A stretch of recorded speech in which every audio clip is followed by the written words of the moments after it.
Let's go to page 190, and this is lesson 3.6.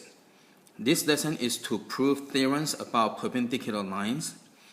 So the process would be same as the previous lesson when we deal with the parallel lines. Okay, so first is activity. It says to fold perpendicular lines. So what you do is you can fold at random, just fold this paper over. Now the next fold is, you see this edge over here, you line up this edge, and when you open it up, you will get perpendicular lines. Okay, now let's go to theorem 3.8 for your notebook. So theorem 3.8, it says if two lines intersect to form a linear pair, so if two lines intersect to form a linear pair of congruent angles, so if two angles are congruent, then lines are perpendicular. So again, if angle 1 is congruent to angle 2, then G is perpendicular to H.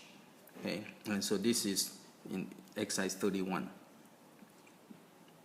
Okay, the theorem 3.9 says if two lines are perpendicular, then they intersect to form 4 right angles. So again, if two lines are perpendicular, they form 4 right angles. Okay, let's go to example 1 on page 191. Example 1, draw conclusions.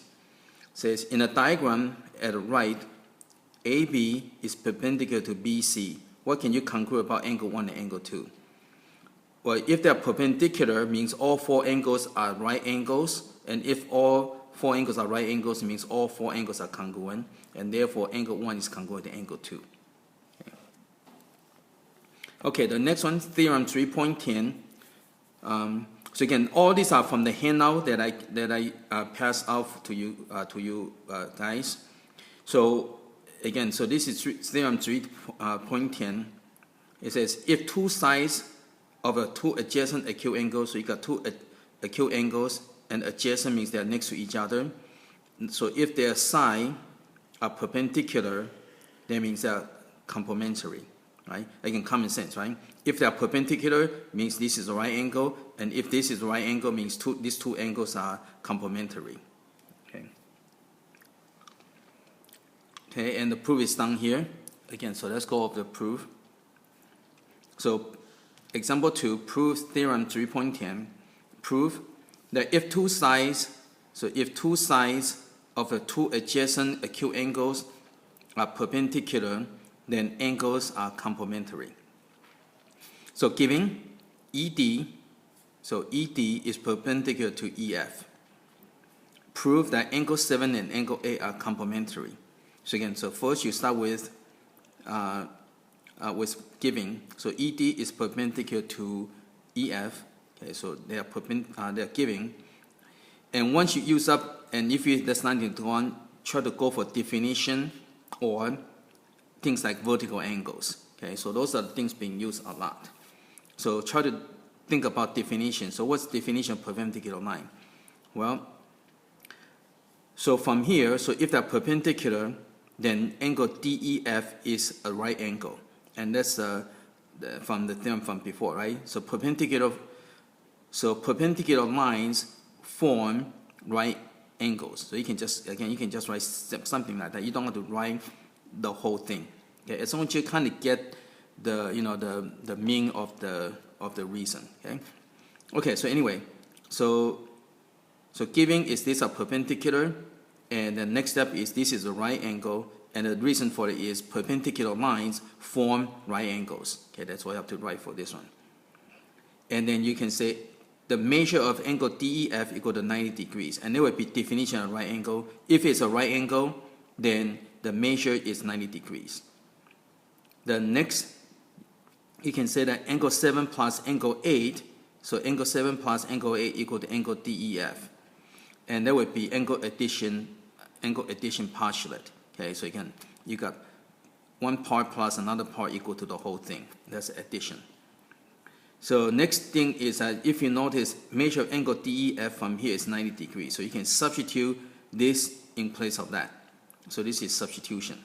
Okay, and then after that you can say angle 7 and angle 8 are complementary. And that's a definition of complementary angles. So complementary angles means the two angles add up equal to 90. Okay, and that's the proof for that. Okay, okay, let's go to the next theorem on page 193, page 192. Okay, so theorem, so page 192, so theorem 3.11. So perpendicular transversal theorem. So rather than try to memorize the name of it, it's better to just try to memorize the content. Okay. So what it's saying is, so if you have two parallel lines, right, and if the transversal is perpendicular to one of the parallel line, then it will be also perpendicular to the other parallel line. So again, if you have parallel lines, so if the transversal is perpendicular to one of the line, then it will also perpendicular to the other line. And this one is kind of just go along with that. It's kind of the converse of that. Okay, so lines perpendicular to a transversal theorem says, so if two lines are perpendicular, to the same line, then they are parallel. Okay, so again, if two lines are perpendicular to the same line, then they must be parallel. Okay, again, so there are all the proofs down there. Okay, so let's go and look at example 3. It says, determine which lines, if any, must be parallel in the diagram. Explain your reason. So again, you look at the marking. So if this is perpendicular, so here's your two perpendicular, right? So that means these two lines must be parallel, because if two lines are perpendicular to the same line, then they must be parallel. So P and Q are parallel because of these. Okay? Then you also can see, because of these, then S and T are parallel. So S is parallel to T because both are perpendicular to the same line over here.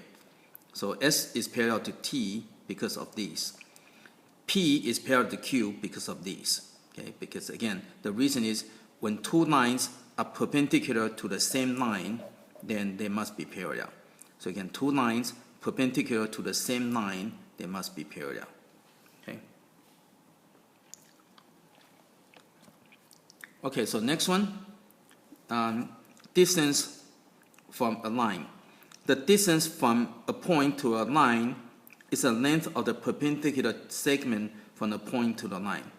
And this perpendicular segment is the shortest distance between the point and the line. For example, the distance between point A and the line K is AB. Okay. So what it's saying is that the distance between a point and a line is the shortest distance, and that shortest distance is when you draw is a perpendicular. When you draw the perpendicular line, okay, that will give you the shortest distance. Okay. And again, you can prove that later. Okay. And next one, the distance between two parallel lines are always equal. So CD is equal to EF. Okay. So again, see it right over here. The distance between two parallel lines is the length of any perpendicular segment joining two lines. For example, the distance between line P, okay, and line M above, the distance between them is CD or EF. Okay.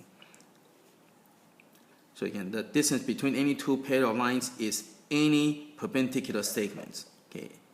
So any perpendicular segment will be the distance between the two parallel lines, and they are all equal. Okay, the distance doesn't matter where you draw the segment, perpendicular segment, they will always equal. Okay, let's go to example 4. Example 4: the sculpture below is drawn on a graph where units are measured in inches. What is the approximate length of SR, the depth of a seed? Okay, so you're looking for distance of SR. Okay, now over here they're kind of looking for slope, but you don't even need all that slope. Okay, all you have to do is use the distance formula. So this is 0.1, 0.2. So that's your x1, x2, and that's your x1, y1, and that's your x2, y2. So again, this is a 0.1, so that's your x1, y1. This is 0.2, so it'd be x2, y2. Okay? And so you use the distance formula. Again, you don't have to do the slope because it does not ask you for it. So here's your distance formula. Okay?